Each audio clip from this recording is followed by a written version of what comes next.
Hi everyone, my name is Adela. Welcome to my YouTube channel. Today I'm here to talk about my birth experience. I know this video is long overdue. Like the last video I made about my pregnancy was, my baby was literally like 2 months old then, and we're in March. She's going to be 17 months.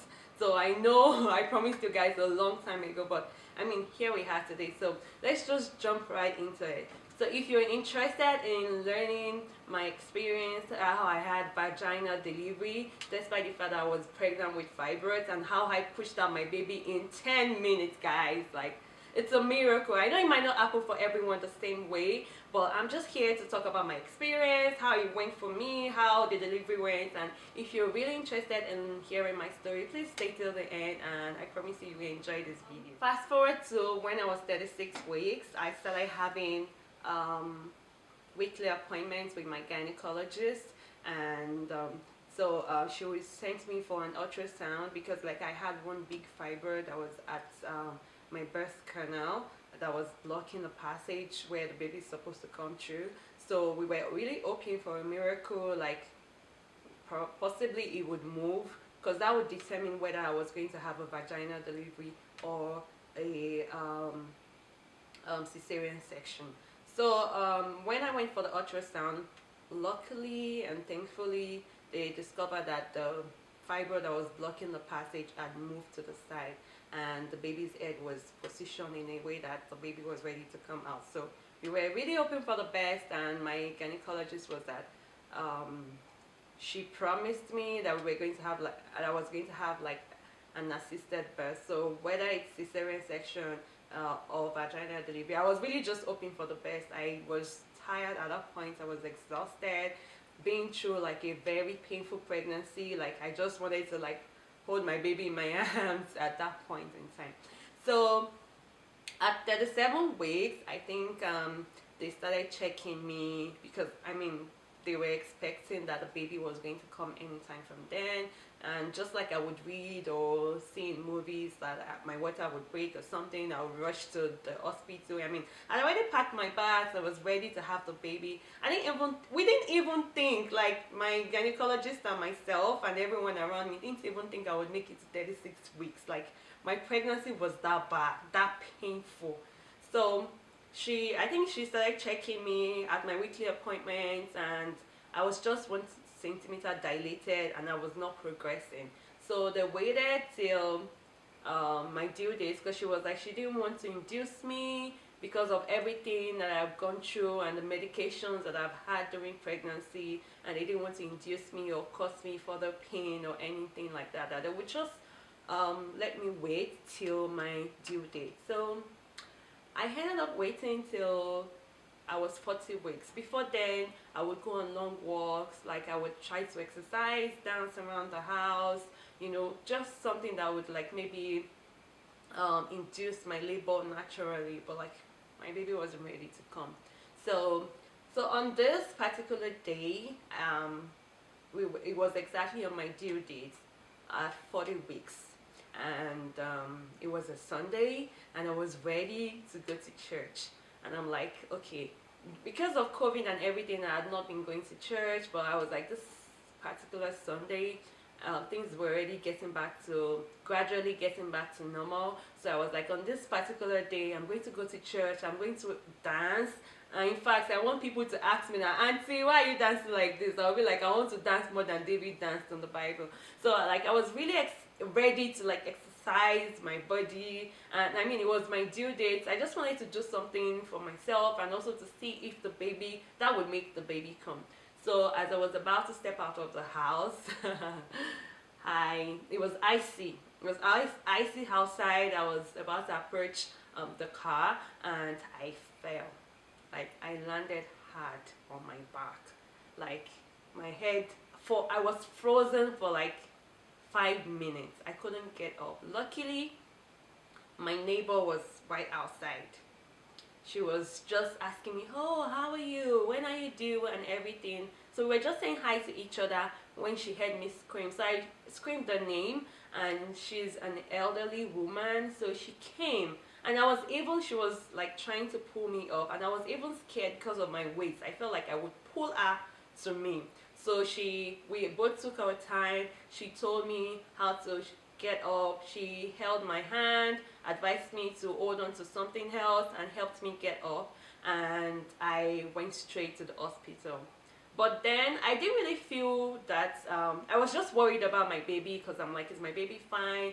And thank God I didn't even land on my tummy. Thank God I landed on my back. Like, so I was just really worried about my baby. Is she fine? But then I still wanted to really go to church because I'm like I was just like, devil is a liar. I really wanted to like end up in church on that day. So when I went to, because I was all dressed up, so when I got to the hospital, like the lady there, she was like, oh, do you have an appointment? I'm like, no.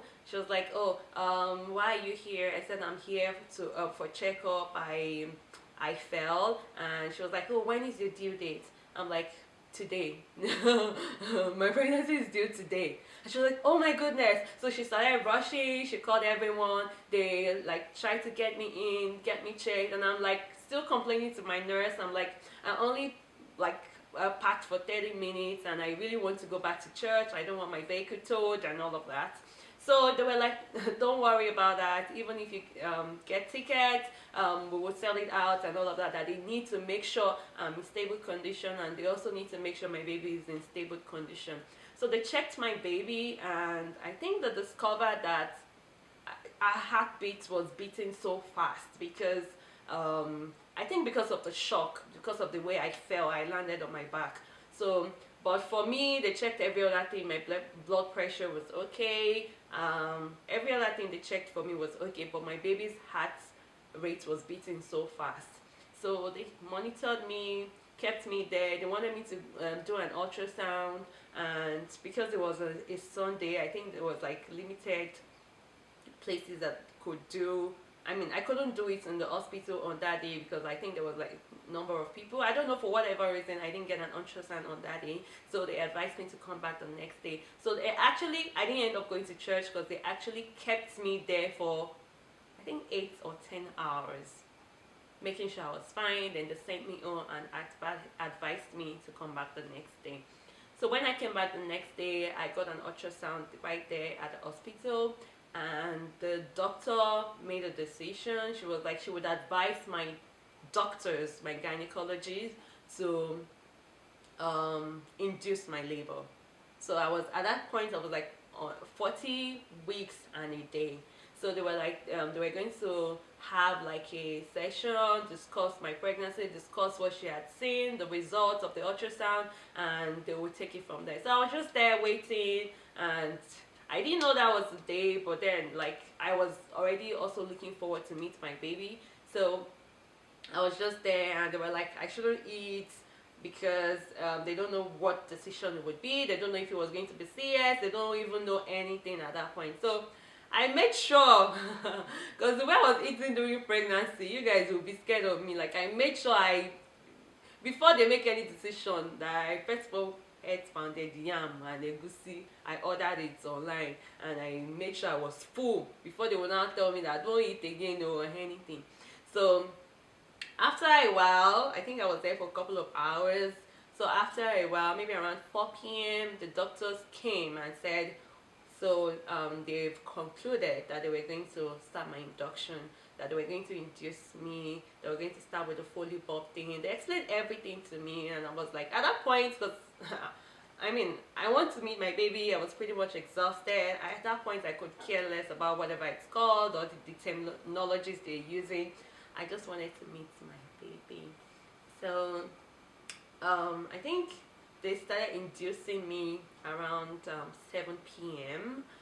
So they started with the Foley Bob thing. They started, I think it can also be called balloon induction or something. So they put it in me, and it was supposed to like help expand the cervix or something so that I can dilate faster, and when they give me oxytocin, it will help put the pressure on the cervix or something. So they put that in me around 7 p.m. and then I proceeded to the labor room. They started preparing the labor room for me. Then I went to the labor room, and I'd always known, because right from when I was pretty young, I'd always known that if I ever get a chance to get epidural at birth, I was going to go for it. And I mean, given my painful pregnancy experience, I didn't have, like, I did not even want an option whether my pregnancy was painful or not, because I'd always also had painful periods. So anything like to ease the pain or take the pain away, I'd always know that that was what I was exactly going to opt for. So I proceeded to the labor room, and at that time I started feeling some cramps. I think the Foley Bob thing started kicking in, you know. I started feeling some just mild cramps, not so painful, you know, and they advised me to go to the washroom and settle down, so that I can settle down to get oxytocin, which was, I think, powerful medication to induce the labor. So I settled down, and they gave me oxytocin through IV, and that started kicking. Right when they gave me the oxytocin, they started asking me, am I ready for epidural? Do I want my epidural now? But because the prior knowledge that I had about epidural, I thought, oh, you were supposed to delay it as much as possible, so that, you know, like your labor is supposed to last hours, right? Some labors even last 24 hours. So I'm like, let me not take it now. Let me wait and take it when I feel like I will need it, right? Not knowing everything has changed. I mean, I can speak for Calgary, Canada, where I am presently. Actually, you can get the epidural, and at every 30 minutes increase the dose. So if you feel like it's wearing out, there's something you can click on to increase the dose. So it's not like, oh, once you take it and it wears out, then you're done for. No, it's no longer like that.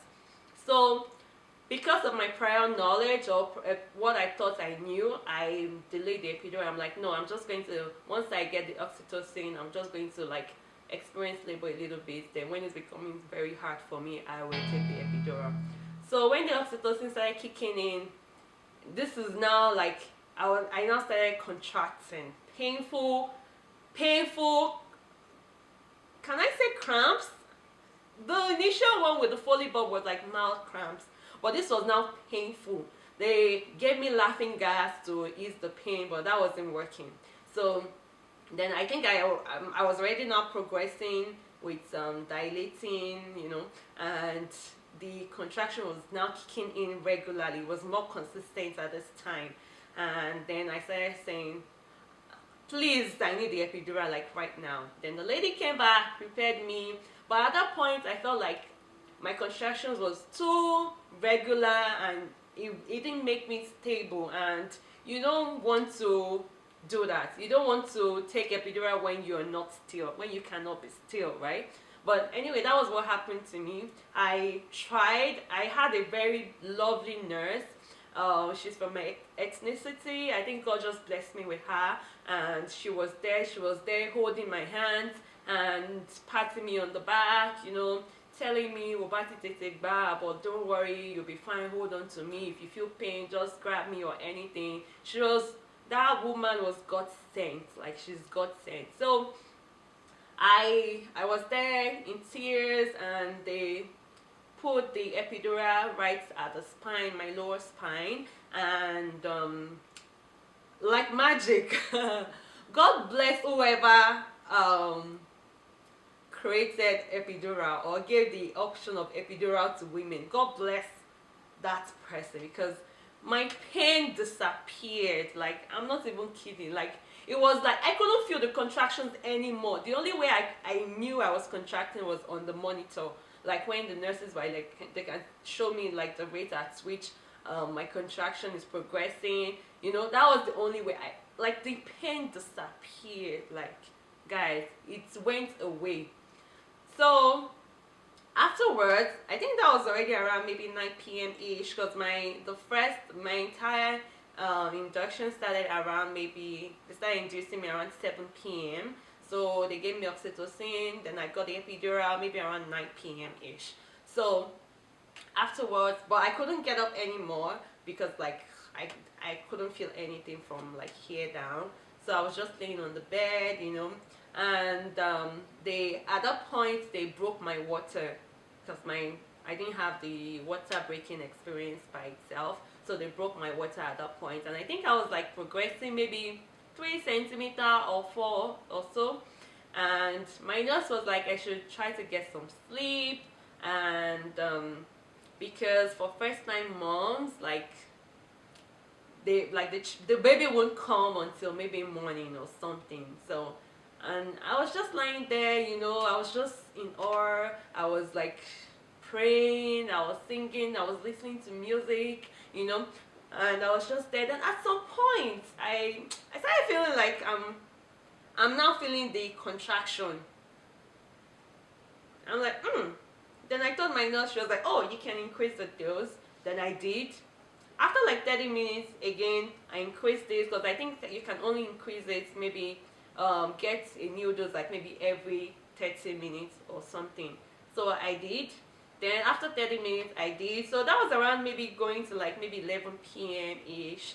And it was now becoming, I was not feeling it. It was not as if like the epidural was no longer working for me. It wasn't so painful, but I could feel the contractions now. And my nurse was right beside me, and I'm like, I'm feeling this thing. She was like, oh no, it's just pressure, you know, before you can have your baby, best guess is maybe in the morning if you're really fast, you know. But like I'll just say, you just sleep through it, you know, you'll be fine. And the last time we checked you were just maybe 4 centimeter gone or 3 centimeter or something. And I'm like, I'm just sitting there trying to also like see if I can catch some sleep, but like the contraction was becoming more regular and I could feel it. So fast forward to maybe 1 a.m. It was around 1 a.m. ish. I had disturbed my nurse, but she wasn't ready. She was hell bent on not checking me. I don't know why, but she wasn't. She was like, oh no, the baby's not like like I mean, they just actually makes sense because they just induced me maybe 7 p.m. and they gave me oxytocin. I got a epidural around maybe 9 p.m., 10 p.m. ish. And so around maybe 12, 1 a.m., 12, 1 a.m., I'm like, I'm feeling contractions. It's becoming more regular. I can feel it. And even though I was like getting more doses, it was no longer working for me, in my opinion. But I mean, so the nurse is the expert, so I have to listen to her. But I was just lying there. Then I think at 1 a.m. she had to go for break or something, so she asked another nurse to exchange with her, and she explained the last time. She gave them my background history or whatever it is, and told them the last time they checked me, how many centimeters I was there and everything. So the new nurse that came, I'm just like, I'm just going to tell this nurse this is what I'm feeling. So I told her the same thing, and she was like, yeah, based on what my colleague said, you know, this and that and that. And that just for you to be at peace, that she's going to check me. And then she got up. This was around 1 a.m., guys. She got up to check me, and I could see her panic. I could see the panic on her face. Like, she just started panicking. She was like, she rang a bell. She was like, I need help here. Another nurse came, and she was like, she needs help to prepare me for birth. And at that time, because you know, I thought my delivery is still like in the morning, and my gynecologist was not even there. She was not the one on shift then, and she had promised me like, oh, we are going to assist you. I didn't even know how to push.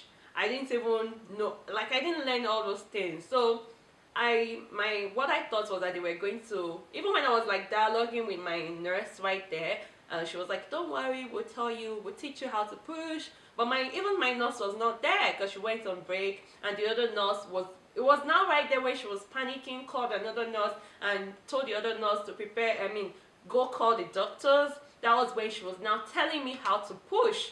She was like, oh, take a deep breath and you're going to push out through down there. So I just started seeing a lot of doctors coming in, and like I had like up to maybe, I'm not even exaggerating, like 10 doctors in the room, because of my history. They don't know how my baby was going to come, whether I was going to end up with CS, you know, they didn't know anything. So like they were just there. My nurse was at that point like teaching me, the other nurse that took over the shift was now teaching me how to push. Like, it was so fast. Like, it was so fast. I think because they were like, I should push during each contraction. So when I'm feeling contraction, that is the right time to push. So I'm doing each contraction. I had like 2 or 3 pushes. So I would take a deep breath and throw it down there. So first contraction, 3 sets of pushes. Second contraction, and the contractions were now like maybe 3 minutes apart. And okay, so doctors were in the room. The doctor was being assisted by the nurse, and so they were telling me what to do. On the third push, like, this thing happened so fast. Like, on the third push, the doctor told me to stop pushing because he was already out and got stuck, and they had to like cut me a little bit. And then I think on the fourth one, I didn't even complete the 3 sets of pushes, and when the baby came out, and like I had like each push was like maybe 2 minutes or 3 minutes apart. I mean, each contraction was like 2 or 3 minutes apart. So the entire push that I had was like 10 minutes. I saw my baby, I just started crying. Like, I was so emotional. Like, I was just so emotional. I was super thankful that I was alive to see my baby, and that my baby girl was also alive. I was so emotional, and the fact that everything just happened super fast, like not even what I expected. Even though like I didn't even know what to expect, but like everyone was even shocked. Like, I could see, I wish I recorded the shock on like the doctors' faces. They were even asking me, "Did you say your first time, mom? Is this?" I'm like, "You guys just like literally taught me how to push right here, right?" So I was just super thankful because like I didn't know how the whole delivery experience would like end up. I wasn't even praying for like easy or not to have cesarean section, or I was just praying to have a healthy child, and I was praying to also be healthy, to be alive, to have no complications. And I believe God heard my prayers, and I know miracles happen because like I experienced one. My delivery was a miracle. My entire journey, like the way my pregnancy went, I didn't think that would be how, like I didn't think my delivery would have gone this way. So I'm really super thankful to God, you know. I'm so thankful.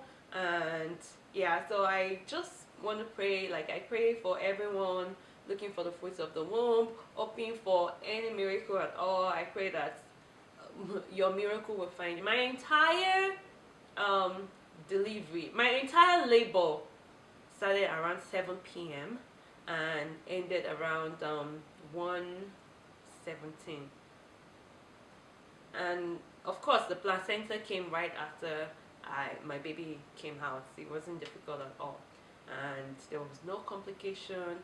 Everything went fine. The fibroid was still in there in me, because I've been getting questions about people asking me, did they take the fibroid out, or what happened to the fibroid? It was still there when I had my baby.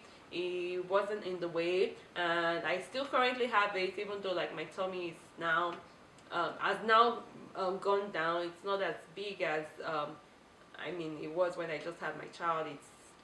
It's not as flat as before I got pregnant, but it's also not so big. So I am guessing the fibroid had shrunk, and maybe later on I may consider removing it. But I'm fine. Everyone is fine. Baby's fine. We're alive. We're healthy. We're doing great. So yeah, that's pretty much it, and that's really the end of this video. I hope you guys enjoyed it, and if you have any question at all, put it in the comment section below. And also you can send me a DM on Instagram. My Instagram is @Ogiera Makeovers, and yeah, that's pretty much it. So thank you guys for staying tuned to the end of this video. I hope you enjoyed it, and yeah, so see you next time. I'm really hoping to like put more videos out there, lifestyle, motherhood, vlog, see you next time. I hope that next time is like soon.